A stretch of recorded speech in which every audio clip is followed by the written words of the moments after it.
So the key objective of the European Commission through MiFID is to drive the economic growth of the European Union. The idea is to try to lower the barriers across the different financial markets of Europe, to integrate those financial markets in one pool of liquidity. This was inevitably going to create a fragmentation across the financial markets of Europe. And to protect the investors from this fragmentation, the European Union implemented transparency requirements. Transparency that would protect those investors from this fragmentation that was, in a way, inevitable. We could say that on one hand, the answer is yes. We have seen competition.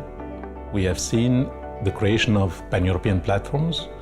We could see today that 1/4 of the European equities volumes are traded on pan-European platforms.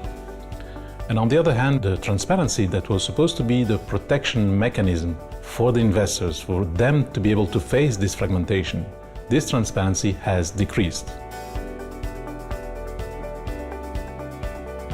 Transparency is composed of two elements.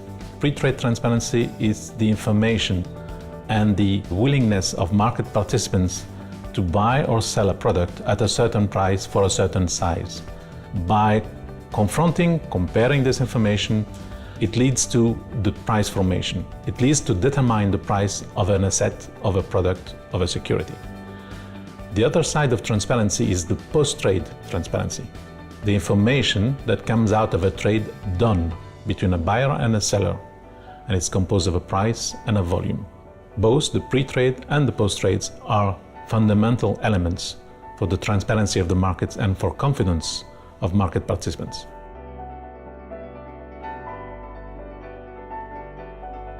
There are very fundamental definitions around pre-trade transparency.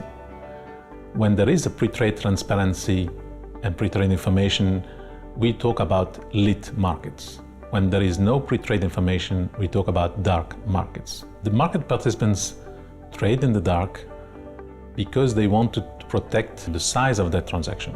If you trade a large size order, you have great likelihood of moving the price of the security up or down.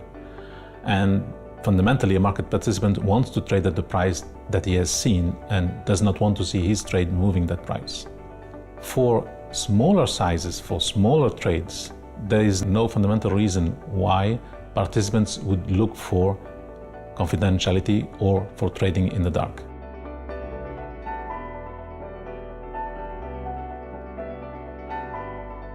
We in NYSE Euronext believe that in MiFID II, the European Commission should strike the right balance between dark trading and lit trading, and this should be around the size of the trade.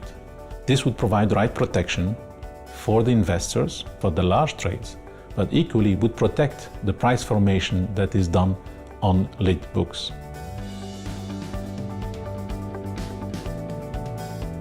The way to improve this is to first set up standards across Europe to have information which could be compared and could be consolidated, to provide an overall picture for the investors, for the regulators, and for market participants. And we believe in NYSE Euronext that the solution has to be a commercially driven solution, provided either by vendors, by exchanges, or by any party willing to consolidate this data. So we can see that the transparency of this information is key for the market participants to be able to exchange a product at the right price.